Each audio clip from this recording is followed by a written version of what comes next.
ने भी कहा। सभी मित्रों को नमस्कार। ममता पटवाल यूट्यूब चैनल में आपका हार्दिक स्वागत है। पहले आप इन महोदय की बातों को ध्यान से सुन लीजिए। विभाग के सभी लोग, तो हमारी आपसे उम्मीद है कि आप जो है, जैसा कि आपका यह है कि 13 दिन हो गए हैं, तो ये बातें तो पहले दिन ही हो गई थी। ये सारी बातें भट्ट जी के साथ में पहली तारीख को ही हो चुकी थी और आज भी वहीं पे हैं। लेकिन अब आप लोग रुके, अब इसमें आपका क्या वो था क्या। अब गौर करने वाली बात यह है कि जब ये सारी बातें पहले आंदोलन के पहले दिन यानी 2 तारीख को ही हो गई थी, तो फिर अगले 13 दिन वहाँ पर बैठकर गेस्ट टीचर ने क्या किया? 13 दिन बैठने का क्या फायदा हुआ? क्या ये सिर्फ एक ड्रामा था? यदि 13 दिन बैठने के बाद कोई कुछ भी हासिल नहीं हुआ, तो फिर उठने का औचित्य क्या था?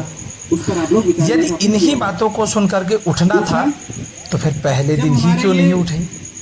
यदि बनता है 3 साल के लिए बनता है, जैसे कि मुझे बन जाएगा। ये सवाल सबके दिमाग में चल रहा होगा, कि हम नीचे लेकिन मांग नहीं पूछने वाली बात यह है यदि आप तय कर लीजिए, यदि आप कि क्या कार्यकारिणी और महोदय अध्यक्ष जो है अपने स्तर से ही जहाँ पर कोई जाना भी नहीं इस सब को चलाने का प्रयत्न कर रही है, ट्रांसफर है, वहाँ पर कोई जाना भी नहीं चाह रहा, तो हमारे लोग या फिर इसमें बाकी सभी टीचर्स की भी कोई भूमिका है? लड़ाई होती है ना, चाहे आज़ादी की लड़ाई रही होगी, चाहे कोई भी क्रांति रही होगी, पता नहीं, बिना बलिदान के तो कोई आगे बढ़ सारी बातें जो है वो तो सिर्फ अध्यक्ष महोदय ही जानते होंगे, ये भी संभव नहीं है। लेकिन हम कैसे अपने लोगों को पिछले 13 दिनों का परिणाम बचा सकें शून्य है। तो उसमें इतना तो पहली जो बात मेरे सभी समझ में आई कि अगर हम अतिथि शिक्षक जान रहे होंगे, हो जाते हैं दुर्गा मत और इन 13 दिनों का जो नतीजा है पूरे वो सिर्फ ये है कि 13 दिनों से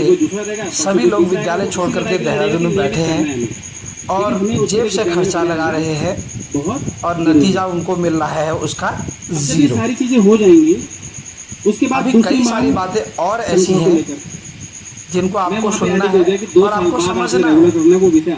निदेशक महोदय का दूसरा स्टेटमेंट था कि आपके कई सारे प्रस्ताव जो हैं आगे भेजे जा चुके हैं। अब उनमें कौन कौन से प्रस्ताव हैं ये किसी को नहीं पता। ये बात सिर्फ कार्यकारिणी या फिर अध्यक्ष महोदय ही जानते होंगे। और जहाँ तक हमें संज्ञान में है कि कोई भी ऐसा प्रस्ताव नहीं है जो अतिथि शिक्षकों का आगे गया हुआ हो, सैलरी को छोड़कर। अब सुनिए आप अगली क्लिप को। ये कार्य कब तक होगा? तो मैं मेरे पास पत्र तो था ही, अपना लेटर पैड में था ही, तो उन्होंने कहा कि डीजी स्तर से ये मामला 1 हफ्ते में हम निकाल देंगे कि इनके दुर्गम के पदों को आप सुरक्षित कीजिए 1 हफ्ते में डीजी स्तर से। लेकिन यदि वो प्रॉपर शासन देश के रूप में चाहिए होगा, उसको कैबिनेट से यदि लाना होगा, तो हमें लगभग 50 से 60 दिन का समय चाहिए होगा पदों को सुरक्षित लेकर। तो मैंने सभी जिलाध्यक्षों को बताया ही है, आप लोगों की आपसे सहमति होगी, आप लोगों को लगता होगा इस पर कार्य होना आसान है, इतने दिन का समय लगेगा, तो उस पर आप लोग विचार विमर्श आपने किया होगा। और मैं वहाँ अध्यक्ष महोदय का कहना है कि सभी जिला अध्यक्षों को इन्होंने सूचित किया था। क्या सभी जिला अध्यक्षों की आंख पर पट्टी बंधी हुई थी? क्या उनका विवेक कार्य नहीं कर रहा था कि किसी भी मंत्री या फिर नेता के कोरे और झूठे आश्वासन जो कि सिर्फ एक साजिश के तहत चलते हैं, उन पर आपने आंदोलन स्थगित कर दिया? आप लोगों की आपसी सहमति होगी, आप लोगों को लगता होगा इसमें कार्य होना आसान है, इतने दिन का समय आज के दिन तो जब ये सारा कुछ हो रहा था, ललित डंगवाल, राजेश धामी आदि लोग कहाँ थे जो कि इस समय आंदोलन जब समाप्ति की ओर था, तो वो लोग यहाँ पे क्यों उपस्थित नहीं थे? नीचे आने की मांग नहीं, और क्या उनको दरकिनार कर दिया गया था या वो अपने आप उठ करके घर को आ गए थे? आखिर क्यों ऐसी स्थिति पैदा हुई है, इसका जवाब भी लेना होगा। अगली क्लिप को और ध्यान से सुनिएगा। ट्रांसफर है, वहाँ पर कोई जाना भी नहीं चाह रहा, तो हमारे लोग वहाँ पर सुरक्षित रहेंगे। अब देखिए, जब भी जीवन में लड़ाई होती है ना, चाहे आज़ादी की लड़ाई रही होगी, चाहे कोई भी क्रांति रही होगी, बिना बलिदान के तो कोई आगे वैसे भी नहीं बढ़ा है। हम ये चाहेंगे महोदय, अगर आप बलिदान की बात सारे करते लोग हैं। सुरक्षित रहें, तो बलिदान ये भी संभव नहीं है। आप जैसे लोगों हम कैसे का अपने क्यों लोगों नहीं को दिया धीरे जा सकता धीरे है? धीरे करके बचा सकें। भाई आप जैसे लोग भी तो उसमें बलिदान दे सबसे सकते पहली हैं। जो बात मेरे समझ में आई कि क्या अगर हम बलिदान इतने समय के लिए उन वहाँ पर सारे गेस्ट टीचरों का ही देना है? दुर्गम में ये जो कार्यकारिणी में बैठे हैं, इनका बलिदान कभी नहीं जाता है। आज है, कल कोई दूसरा रहेगा, परसों कोई तीसरा आपकी आएगा, सीट तो कभी उसी प्रोवाइड लड़ाई नहीं में होती है। मेहनत करना है हमें। लेकिन क्यों? हमें उसके लिए विद्यालय में बने रहना क्योंकि अंदर आपकी सांठगांठ है। जरूरी है। आप कार्यकारिणी के जब ये सारी चीजें सदस्य हो हैं, जाएंगी, इसलिए। उसके बाद दूसरी मांग अब सुनिए अगले तनख्वाह क्लिप को को। लेकर, दूसरी मांग तनख्वाह को लेकर मैं वहाँ पे अटिक हो गया कि 2 साल बाद आपने रेगुलर करना है, वो विषय आपका है, लेकिन 40 में हमें 2 साल तक झेलना है। तो 35 हम किसी भी हालत में स्वीकार नहीं करेंगे। तो उन्होंने कहा ठीक है। उन्होंने डायरेक्टर महोदय को भी कहा और डी सर को भी कहा कि 40 का प्रस्ताव इनको बना के भेजो। और आप कभी कभी आपकी इन बातों को सुनकर बड़ी शर्म आती है। सबकी सहमति होना भी जरूरी है। ये 40 वाले सपने और झुंझुना आप गेस्ट टीचरों को बहुत लंबे समय से दे रहे हो।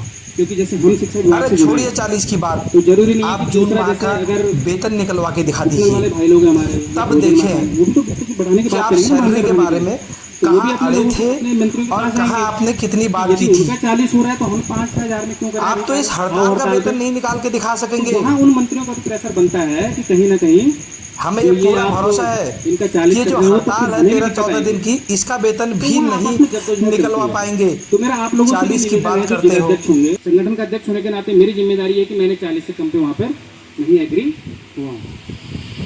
तीसरा लीजिए, व्यायाम के लिए बात अब आई। और सुनिए व्यायाम अगली के लिए क्लिप लगभग को। 15 से 20 तीसरा व्यायाम के लिए बात आई। व्यायाम के लिए लगभग 15 से 20 मिनट तक बहस इस बात पर हुई है कि जो हमारे लोग 9 साल से कार्य कर रहे हैं उनको बेरोजगार होने का राइट कोई भी सरकार नहीं देती। मैंने कहा हरियाणा गवर्नमेंट में अभी हमारी सरकार है, वहाँ पे 1.5 लाख लोगों को नियमित कर दिया गया है, वहाँ पे भी सरकार है। तो वहाँ पर ये बात भी सामने आई कि कुछ सरकारों ने तो OPS की बात की लेकिन नहीं मिल पाई OPS। देखा होगा आपने राजस्थान हो गया, हिमाचल। मैं बता रहा हूँ कि उन्होंने कहा, क्योंकि आपके लिए ये जानना जरूरी है कि वो किस तरह से वहाँ पर ये कह देते हैं कि उन्होंने भी कहा लेकिन हुआ नहीं है। तो उस पर उन्होंने कहा देखिए, डीजी सर ने भी कहा कि जब तक पद नहीं है, बिना पद की नौकरी कैसे, हम उसको तनख्वाह कहाँ से देंगे उसको?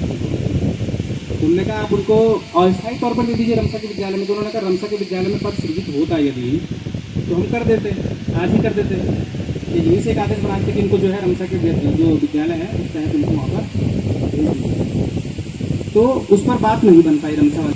तो उस पर बात नहीं बन पाई रमसा वाली। जब मंत्री जी ये कह रहे थे कि रमसा के विद्यालयों में अगर पद सृजित होता तो फिर उन्होंने संख्या पूछी तो हम कितने? आज ही कर देते। हमने 70-80 का आंकड़ा डिटेल तो में भैया राजकीय विद्यालयों में भी तो पद सृजित हो सकता है, राजकीय विद्यालयों में तो हो सकता है ये चीज। तो इनमें क्यों सृजित नहीं कर रहे हैं वो इतने लंबे समय से? मतलब जहाँ हो सकता है वहाँ करना नहीं है, और जहाँ नहीं हो सकता है वहाँ का झुंझुना आपके समक्ष रख करके आपको लॉलीपॉप दे करके खुश करना है। लेकिन पद के सापेक्ष भाई मंत्री जी हैं, उसमें 100 दिन लगे, उसमें 150 दिन लगे, लेकिन पद मंत्री जी के वादे हैं। तो हमने कहा आप बहुत लंबा ये समय लगा आपका के जो कहना विवेक है वो उसमें काम करना चाहिए था वहाँ पे। और हमें आगे रेगुलर होना भी है। इसीलिए कहा जाता है कार्यकारिणी में अच्छे सदस्यों को रखिए और साथ में उनको लेकर के चलें। सबकी बातों, सबकी सहमति उसमें जरूरी होती है। इसीलिए सदस्य में 7-8 समिति में 7-8 सदस्य बनाए जाते हैं, अन्यथा एक ही सदस्य से भी काम चलाया जा सकता था। भैया जब महोदय साहब ये कह रहे थे कि अगर रमसा के विद्यालय में होता तो हम आज ही एक लेटर बना करके तुमको वहाँ पर समायोजित कर देते। अरे तो भैया राजकीय विद्यालयों में करवा लो। राजकीय विद्यालयों में कई विद्यालय ऐसे हैं जहाँ व्यायाम के पद नहीं सृजित हैं, वहाँ पर भी लेटर बनवा लेते, उनमें सृजित करवा लेते। अब उनके लिए आप कहोगे सर हमको 3 से 5 महीने का समय चाहिए, और 3 से 5 महीने के समय में सब कुछ हर गेस्ट टीचर भूल जाएगा कि वास्तव में भटजी ने अध्यक्ष महोदय ने क्या कहा था। फिर आप कहेंगे इसमें समय लगता है, ये होता है, वो होता है, अलाना फलाना ढिमकाना। तो वो बातें जो है वही खत्म हो जाएंगी, और जवाब आपसे मांगेंगे तो शायद आप जवाब देंगे नहीं। तो ये आलम है। और मैंने उनको ये भी आश्वस्त किया कि यदि जैसे ही हमारा सैलरी का प्रस्ताव आता है कैबिनेट के माध्यम से, हम तुरंत 1 हफ्ते बाद अधिवेशन कर देंगे, उसमें माननीय मुख्यमंत्री जी को बुलाएंगे। उन्होंने मुझसे ये कहा है कि वो आप मत करिएगा, मैं स्वयं आपको बुलाऊंगा। और स्वयं मुख्यमंत्री आवास कार्यक्रम में जो भी वहाँ पर आवास में जो भी स्थान मिलेगा वहाँ पर एक भव्य समारोह आप लोग कर लेना, उसमें माननीय मुख्यमंत्री जी को भी बुला देंगे। इस बात को भाई आपको करने की जरूरत ही नहीं है, आपको कोई इस प्रकार का अधिवेशन करने की आवश्यकता ही नहीं है, दुर्गम खाली है क्योंकि आपका काम होना ही नहीं है। उन्होंने सहमति व्यक्त की है। ये मुख्यमंत्री वहाँ अपनी सीट बचाने पे तुले पड़े हैं नहीं है। और माननीय यदि रावत जी, हमारा सैलरी का प्रस्ताव उनको आप जानते ही हैं कि उनका रवैया गेस्ट के प्रति कैसा है और गेस्ट के लिए कितने वो तत्पर रहते हैं गेस्ट के कार्यों के लिए। इसीलिए आपको कहा गया है कि आपको कुछ करने की आवश्यकता नहीं है। अगर कहीं पर कोई कार्यक्रम होगा तो आपको वहाँ किसी कोने में इसमें भी हमारा प्रयास रहेगा कि एक स्थान दे दिया जाएगा, उस कोने में रह करके आपको अपनी बात रखनी होगी, यही है बस। आदरणीय मुख्य सचिव सर से निवेदन है कि वो भी दो शब्द सर, ठीक है। तो मैं सर को एक लेटर जरूर दे दूंगा कि हमारा जो 13 दिन का है उसमें सर क्या होता है, आप भी समझते होंगे संगठन तो हमेशा चलता है, आज मैं हूँ कल कोई दूसरा है, आप पत्र दे दीजिएगा, है ना, जो भी उसमें निर्णय होगा उचित तरह से उसको देख लिया जाएगा। बहुत बहुत धन्यवाद। और इन्हीं आशाओं अपेक्षाओं के साथ कि हमारे लोग पूर्ण मनोयोग से कार्य करेंगे और गेस्ट टीचर जहां आप भेजेंगे बस ये जरूर रखना सर कि अब वो प्रभावित नहीं होना चाहता। आपकी लगातार मंत्री जी के सानिध्य में रहते हैं, मीटिंग में जाते हैं, तो कहीं ना कहीं एक पॉजिटिव एटीट्यूड हम लोगों का रहेगा। तो हम लोग पूरे विद्यालय की जिम्मेदारी हमारे ऊपर है, वो हम तय करेंगे। बस आपने हमारे भविष्य को सुरक्षित करने की नीति बनानी है, ऐसा मैं निवेदन आपसे करता हूँ। जय हिंद, जय भारत, जय उत्तराखंड। अतिथि शिक्षक संगठन के अध्यक्ष महोदय अनुग्रह करते हैं मुकुल सती जी से, लेकिन वो साफ रिफ्यूजल कर देते हैं, मना कर देते हैं, क्योंकि उनको इस प्रकार के आश्वासन देने की कोई आवश्यकता है ही नहीं। तो जो बोलेंगे एक रेस्पेक्टेड पद पर हैं, जो बोलेंगे तो सही बोलेंगे, क्योंकि वो जानते हैं ये सब कुछ झुंझुने हैं। और ये लीजिए हमारे अध्यक्ष महोदय कितने खुशी खुशी, कितने तत्परता के साथ समाप्त करना चाहते हैं। और उससे भी बड़ी बात यह है कि इन साहब को तो देखिए, इनको कितनी जल्दीबाजी है। भैया हमारे स्पीकर हैं, ये अतिथि शिक्षा संगठन के मुख्य वक्ता के रूप में है, इनको इतनी जल्दी है कि बिल्कुल आहा, क्या कहने इनकी। ये लीजिए इनकी शक्ल देख लीजिए, भली भांति इतनी जल्दीबाजी हो रही थी इनको। अभी के लिए इतना ही। जय हिंद, जय भारत। कुल मिलाकर सारांश में अगर देखा जाए, केवल कार्यकारिणी ही गलत नहीं है, अपितु वे सभी लोग जो देहरादून नहीं आए और जो देहरादून से उठकर आ गए वे भी गलत थे। एकमात्र कार्यकारिणी को दोष देना ये बिल्कुल गलत होगा। दोष तो उन सबको देना चाहिए, शर्म तो उन सबको आनी चाहिए जो 13-14 दिन आंदोलन होने के पश्चात भी वहाँ पर नहीं पहुँचे। और कोई बच्चों का हवाला दे रहा है तो कोई पता नहीं किन किन चीज़ों का हवाला दे रहा है। अरे भैया, परेशानियाँ सबके घर में होती हैं, अगर उन परेशानियों को देखते हुए चलोगे तो कभी भी जीवन में आगे नहीं बढ़ पाओगे। ये बाकी लोग जो गए हैं इनके घरों में भी समस्याएं रही होंगी। तो आंदोलन के लिए कार्यकारिणी से ज़्यादा अतिथि शिक्षक स्वयं जिम्मेदार हैं।